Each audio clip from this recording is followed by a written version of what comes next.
ഈ ഭീകരപ്രവർത്തനമൊന്നും അങ്ങനെ കാര്യമായി ഇല്ലാത്തൊരു സ്ഥലമാണ് ദുബായ്.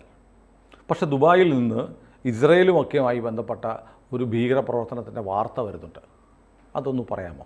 അതായത് ദുബായിൽ നിന്നൊരു ഇസ്രയേൽ പൗരന്, അദ്ദേഹം ഇരട്ട പൗരനാണ്, മൊൾഡോവയിൽ ജനിച്ചയാളാണ്. അപ്പോൾ മൊൾഡോവ ഇസ്രയേൽ ഡുവൽ സിറ്റിസൺഷിപ്പ് ഉള്ള ആളാണ്.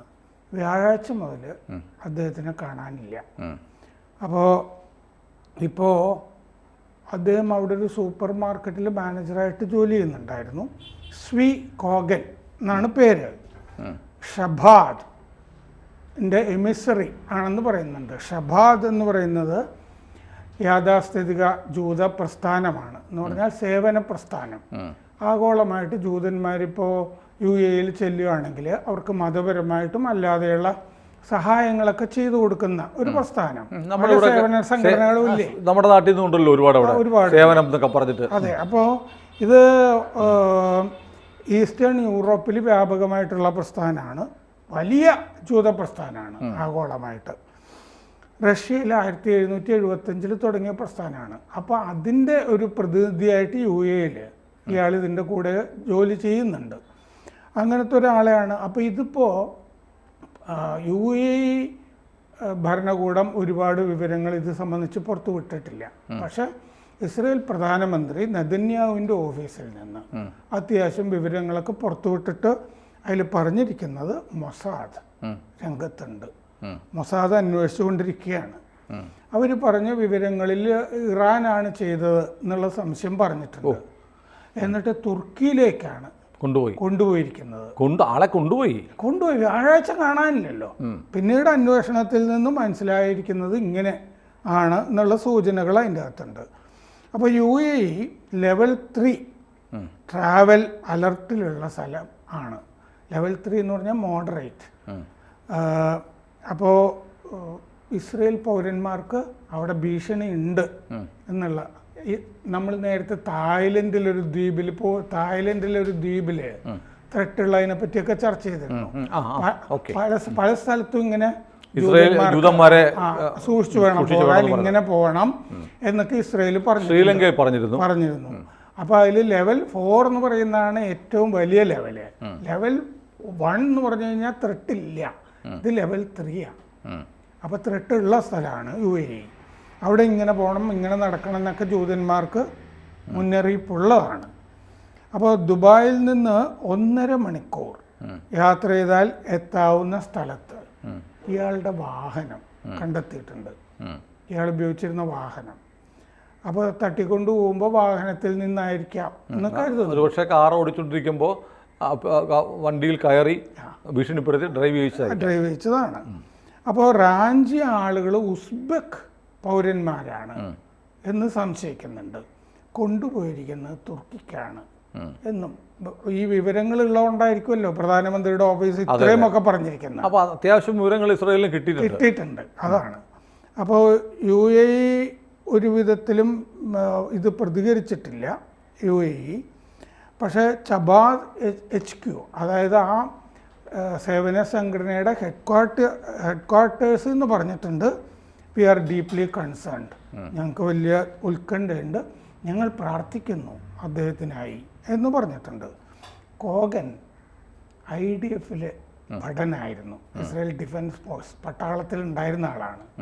ഇസ്രായേലുള്ള എല്ലാവരും IDF-ൽ ഉണ്ടാവും. അത് മാൻഡേറ്ററി ആണ്. ഒരു കൊല്ലോ 1.5 കൊല്ലോ ഒക്കെ ആരായാലും ജോലി ചെയ്തിട്ടുണ്ടാവും. അവർക്ക് തോക്ക് കൊണ്ട് കിടക്കുകയും ചെയ്യാമല്ലോ. ദുബായിൽ സൂപ്പർ മാർക്കറ്റ് മാനേജർ അമേരിക്കക്കാരിയായ ഒരു സ്ത്രീയാണ് ഭാര്യ. അപ്പോൾ ശരിക്കും തെരഞ്ഞെടുത്തിരിക്കുന്ന ഒരു കഥാപാത്രമാണ്. റാഞ്ചി കൊണ്ടുപോകുമ്പോൾ അമേരിക്കയ്ക്കും തോന്നട്ടെ എന്ന് വിചാരിച്ചിട്ട് അവർ അമേരിക്കൻ പൗരത്വമുള്ള ആളാണ്. ഇറാൻ്റെ നിരീക്ഷണത്തിലാണ് ഇതൊക്കെ നടന്നിരിക്കുന്നതെന്ന് ആ പ്രധാനമന്ത്രിയുടെ ഓഫീസിൽ നിന്നുള്ള വിവരത്തിലുണ്ട്. അപ്പോൾ ഈ ഷബാദ് അതിൻ്റെ ശാഖ UAE-യിൽ ആയിരക്കണക്കിന് ജൂതരെ സഹായിക്കുന്നുണ്ട്. സാമൂഹിക സേവനങ്ങൾ ഗൾഫിലെല്ലായിടത്തും ചെയ്യുന്നതിന് ദുബായിലാണ് അതിൻ്റെ ഹെഡ്ക്വാർട്ടേഴ്സ്. 30 വർഷമായി യു എയും ഇസ്രയേലും തമ്മിൽ വലിയ ബന്ധമൊന്നും ഉണ്ടായിരുന്നില്ല. നമുക്കറിയാവുന്ന പോലെ 2020 അമേരിക്കയുടെ മധ്യസ്ഥതയിൽ അബ്രഹാമിക് അക്കോർഡ് ഉടമ്പടി ട്രംപിന്റെ കാർമ്മികത്വത്തിൽ.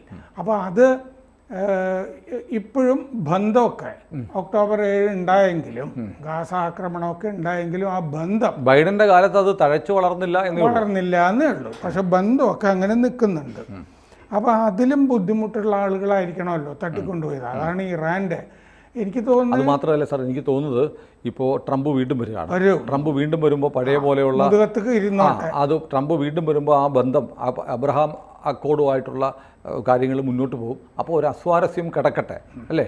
ഇത് ഇതിൻ്റെ ഒരു തുടക്കമായിരിക്കും. ഇത് ടോക്കൺ എന്നുള്ളതിലൊക്കെ ആയിരിക്കും ഈ റാഞ്ചിൽ. അബുദാബിയിൽ മോൾഡോവയുടെ എംബസി ഉണ്ട്, അവരും അന്വേഷിക്കുന്നതായിട്ട് പറഞ്ഞിട്ടുണ്ട്. പക്ഷെ മൊസാദ് ഉണ്ടല്ലോ രംഗത്ത്. ഇനി ടാം സി എന്ന് പറഞ്ഞൊരു സംഘടന, അത് ഇസ്രയേൽ അമേരിക്കൻ ഇൻ്റലിജൻസ് സംഘടനയാണ്. ടാം സി അവർ പറഞ്ഞിട്ടുണ്ട് ഒക്ടോബർ 1 തന്നെ ദുബായിൽ ഇസ്രയേൽ പൗരന്മാർക്കെതിരെ എന്തെങ്കിലുമൊക്കെ നടക്കും എന്ന് മുന്നറിയിപ്പുണ്ടായിരുന്നു. ഒക്ടോബർ 1 ഞങ്ങളിത് പറഞ്ഞിരുന്നതുമാണ് എന്ന് അവരിപ്പോൾ പറഞ്ഞിട്ടുണ്ട്. ദുബായിൽ ജൂതരെ ടാർഗറ്റ് ചെയ്യുന്നുണ്ട് എന്നുള്ള കാര്യം പറഞ്ഞിരുന്നു. സെപ്റ്റംബർ 28 ഈ ഗ്രാൻഡ് ട്രൂത്ത് എന്ന് പറഞ്ഞാൽ അവരുടെ നെറ്റ്വർക്ക് ഈ വിവരം സെപ്റ്റംബർ 28 പറഞ്ഞിരുന്നു എന്നും പറഞ്ഞിട്ടുണ്ട്. അത് എങ്ങനെയാണെന്ന് വെച്ചാൽ ചില പ്രത്യേക ഹോട്ടലുകൾ ടാർഗറ്റ് ചെയ്യുന്നുണ്ട്. ഈ ജ്യൂസ് വന്ന് താമസിക്കുന്ന ഹോട്ടലുകൾ ടാർഗറ്റ് ചെയ്യുന്നുണ്ട്. അവിടുത്തെ ചില സ്റ്റാഫുകൾ ഇതിനു വേണ്ടി ഈ ചൂണ്ടിക്കാണിച്ചു കൊടുക്കാൻ ഇന്നയാൾ ഇസ്രേലിയാണ്, ഇന്നയാൾ ഇസ്രേലിയാണ്, അങ്ങനത്തെ സ്റ്റാഫിൻ്റെ ഇടയ്ക്കും അങ്ങനത്തെ കുത്തിത്തിരിപ്പുകാർ നുഴഞ്ഞുകയറ്റക്കാരുണ്ട്. ചൂണ്ടിക്കാണിച്ചു കൊടുക്കുക എന്ന് പറയില്ലേ, ആ ആളുകളുണ്ട്. ഇസ്രയേൽ പൗരന്മാർ ദുബായ് രാജ്യാന്തര വിമാനത്തിൽ എത്തിയാലും വിവരങ്ങൾ കൊടുക്കാനുള്ള പാസ്പോർട്ട് ഡീറ്റെയിൽസ് അറിയാൻ പറ്റുമല്ലോ, കൊടുക്കാനുണ്ട്, ഇങ്ങനെ വന്നിട്ടുണ്ട് എന്നുള്ളത്. പിന്നെ ജോർദാനിൽ ഇസ്രയേൽ എംബസിക്കടുത്ത് ഇന്നലെ വെടി വയ്പ് ഉണ്ടായിട്ടുണ്ട്. ഒരു പോലീസ് പട്രോൾ സംഘത്തിന് നേരെയായിരുന്നു വെടിവെപ്പ്. 3 പോലീസുകാർക്ക് പരിക്ക് പറ്റിയിട്ടുണ്ട്. ഈ വെടിവെച്ച ആളെ കൊലപ്പെടുത്തിയിട്ടുണ്ട്. അമ്മാൻ തലസ്ഥാനത്തിനടുത്ത് റാബിയയിലായിരുന്നു ഈ സംഭവം. മുസ്ലിം ബ്രദർഹുഡിൻ്റെ ഒരു പ്രതിഷേധം അവിടെ ഈ കഴിഞ്ഞ മാർച്ചിൽ നടന്നിരുന്നു. 2017 ഇസ്രയേൽ ബഡനെ എംബസിക്കടുത്ത് ഒരാൾ സ്ക്രൂ ഡ്രൈവർ കൊണ്ട് കുത്തുകയും ഒക്കെ ചെയ്തിരുന്നു. മുസ്ലിം ബ്രദർഹുഡിൻ്റെ ശല്യമുള്ളൊരു സ്ഥലമാണ് അത്. പിന്നെ ഇന്നലെ ഈ ഹിസ്ബുല്ലയുടെ ഓപ്പറേഷൻസ് മേധാവി മുഹമ്മദ് ഹൈദർ, അയാളാണ് ഇപ്പോൾ അവശേഷിക്കുന്ന ഒരു മുതിർന്ന നേതാവ് ഹിസ്ബുല്ല, ബാക്കി എല്ലാത്തിനെയും ശരിപ്പെടുത്തിയിട്ട്. അയാൾ ഇസ്രയേലിൻ്റെ ഒരു ആക്രമണത്തിൽ വധശ്രമം രക്ഷപ്പെട്ടു. ഒരു 8 നില കെട്ടിടത്തിൽ ഇസ്രയേൽ ബോംബിട്ടു, അയാൾ രക്ഷപ്പെട്ടു. കുറേ പേര് മരിച്ചിട്ടുണ്ട്. ഇയാൾ അബു അലി എന്നും അറിയപ്പെടുന്നുണ്ട്. 910 യൂണിറ്റിൻ്റെ മേധാവിയായിരുന്നു അയാൾ. അപ്പോൾ വീണ്ടും അയാൾ ഇനി ടാർഗറ്റ് ചെയ്യേണ്ടി വരും. അല്ല, ഞാൻ ചോദിക്കുന്നത് ഇപ്പോൾ പൊതുവിൽ ഇപ്പോൾ ഗൾഫ് രാജ്യങ്ങളിൽ അല്ലെങ്കിൽ ഇസ്ലാമിക രാജ്യങ്ങളിൽ ഏറ്റവും ശാന്തിയും സമാധാനമുള്ള ഒരു രാജ്യമാണ് UAE. ദുബായ് പ്രത്യേകിച്ചും ലോകം മുഴുവൻ ഷോക്കേസ് ചെയ്ത് വെച്ചിരിക്കുന്ന ഒരു സ്ഥലമാണ്. അപ്പോൾ അതൊരു ഇസ്ലാമിക രാജ്യം എന്നുള്ള ഫീല് പോലുമില്ല, ഭരണം അങ്ങനെയാണെങ്കിൽ. അവിടെ ഇപ്പോൾ ഈ പറയുന്ന പോലെയുള്ള ഇറാൻ്റെ തീവ്രവാദ പ്രവർത്തനങ്ങൾ നടക്കുന്നു, ഭീഷണി, ജൂതന്മാരെയൊക്കെ ആക്രമിക്കാൻ ശ്രമം നടക്കുന്നു എന്നൊക്കെ പറയുമ്പോൾ അതൊരു വലിയ ത്രട്ടല്ലേ? അതെ. നമ്മൾ മുമ്പൊരിക്കൽ എൻ്റെ ഓർമ്മയിൽ വരുന്നത് ദുബായിൽ ഒരു ഹമാസിൻ്റെ വലിയ നേതാവിനെ മൊസാദ് ഹോട്ടൽ മുറിയിൽ നമ്മൾ സംസാരിച്ചിട്ടുണ്ട്. മൊസാദ് കൈകാര്യം ചെയ്തത്. അപ്പോൾ ദുബായ് ഒരു സ്വതന്ത്ര സ്ഥലമാണല്ലോ, സ്വതന്ത്രമായി ആളുകൾക്ക് വിഹരിക്കാവുന്ന സ്ഥലമാണ്. ഗൾഫിലെ മറ്റ് രാജ്യങ്ങളിൽ നിന്നുള്ളവരും ഇറാനിൽ നിന്നുള്ളവരും ഒക്കെ. അല്ല, ഇത്തരം ആളുകളൊക്കെ അവിടെ ഉണ്ട്, പക്ഷെ അവരുടെ ഓപ്പറേഷൻസ് അവിടെ നടത്തില്ല. അതാണ് പറയുന്നത്.